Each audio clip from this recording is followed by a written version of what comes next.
ثانیہ چہارم کے طلباء و طالبات سے مخاطب ہیں اور ہم ان سے آج دوسرا سبق ہے، اور یہ سبق ہمارے سامنے جو ابھی کتاب ہے وہ قرآن کریم ہے، اور ہم جانتے ہیں آپ کو یہ معلوم ہوگا کہ آپ کا جو نصاب ہے وہ ثانیہ چہارم میں قرآن کی تفسیر ہے، وہ 30واں پارہ کا ہے، سورہ نبا کا ہے۔ ہم آج آپ کے سامنے اسی ضمن میں کچھ آیتیں ان کا ترجمہ کریں گے اور اس کی لغوی اور صرفی تحقیق کریں گے، اور ساتھ ہی ساتھ اس کی مختصر تفسیر بیان کریں گے۔ چنانچہ ہم اس کا آغاز کرتے ہیں، اور سب سے پہلے ہم یہ مناسب سمجھتے ہیں عزیز طلباء آپ کے سامنے اس کی لغوی اور صرفی تحقیق ہو جائے تاکہ آپ کو اس کا معنی اور مطالب سمجھنے میں آسانی ہو۔ چنانچہ ہم نے بورڈ پر آپ کے آسانی کے لیے لکھ بھی دیا ہے تاکہ آپ اس کو نوٹ بھی کر سکتے ہیں۔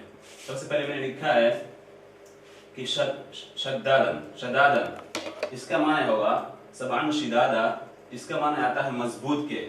دراصل یہ مبالغہ کا صیغہ ہے، چنانچہ ہم جانتے ہیں کہ مبالغہ کا صیغہ اس جگہ استعمال ہوتا ہے جس چیز کو کسی شدت کے ساتھ، کسی مضبوطی کے ساتھ بیان کرنے کے لیے کہا جاتا ہے، ایسے موقع پر مبالغہ کا صیغہ استعمال کیا جاتا ہے۔ چنانچہ قرآن کریم میں اللہ تعالیٰ نے لفظ استعمال کیا شدادن، اس کا معنی بھی ہے مضبوط کے۔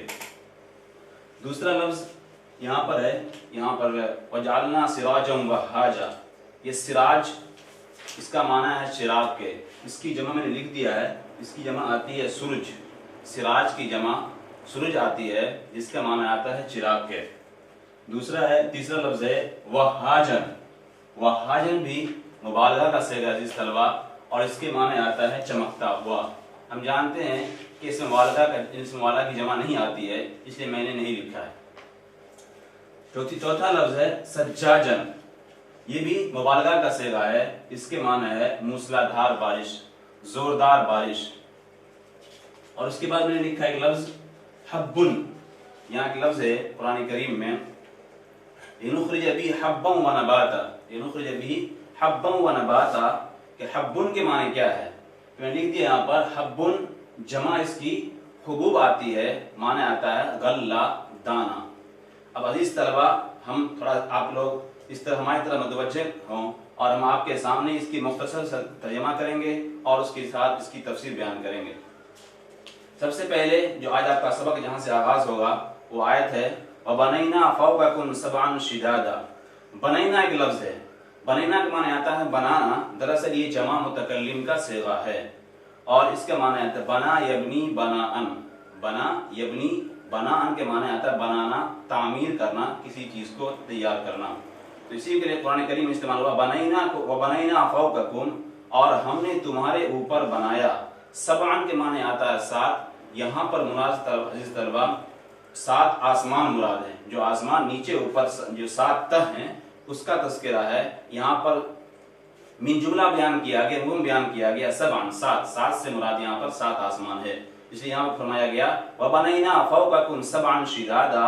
اللہ تعالیٰ فرما رہے ہم نے تمہارے اوپر 7 مضبوط آسمان بنائے۔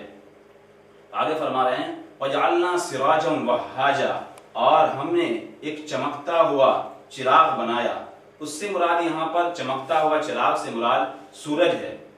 حالانکہ قرآن کریم نے صرف ایک چمکتا ہوا چراغ کے بارے میں کہا ہے، قرآن کریم کا ایک انداز ہوتا ہے کہ کسی بات کو صاف لفظوں میں بیان نہ کر کر اشارتاً بیان کرتا ہے، یہ قرآن کا انداز ہے۔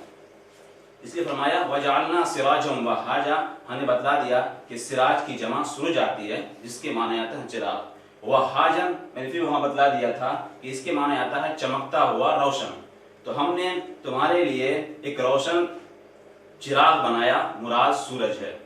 آگے ہے قرآن کریم کی آیت وَأَنزَلْنَا مِنَ الْمُعْصِرَاتِ مَاءً سَجَّاجًا، یہاں پر ایک معصر کا لفظ، معصرات یہ جمع ہے، اس کی جمع معصر آتی ہے، مراد یہ ہے کہ جو چیز پانی سے بھرا ہوا ہو۔ یہاں پر مراد وہ بادل مراد ہے جو بالکل پانی سے بھرا ہوا ہو اور جو بالکل برسنے ہی والا ہو، اس سے مراد یہاں پر وہی ہے۔ آگے لفظ ہے ماؤن، یہ بہت ہی مشہور لفظ ہے، بہت ہم لوگ سنتے رہتے ہیں۔ ماؤن اس کی جمع میاہن آتی ہے، معنی ہے پانی، جسے لوگ عام طور پہ استعمال بھی کرتے ہیں ایتی بالماء۔ اسی طرح یہاں پہ استعمال ہوا ماءن سجاجا، سجاجا کہ میں نے بتلا دیا تھا کہ اس کے معنی آتا ہے موسلادھار بارش۔ اب اس کا معنی ہوگا کہ ہم نے پانی بھری بدلیوں سے موسلادھار بارش اتارا، یعنی اللہ تعالیٰ اپنی قدرت کا جو انسانوں پر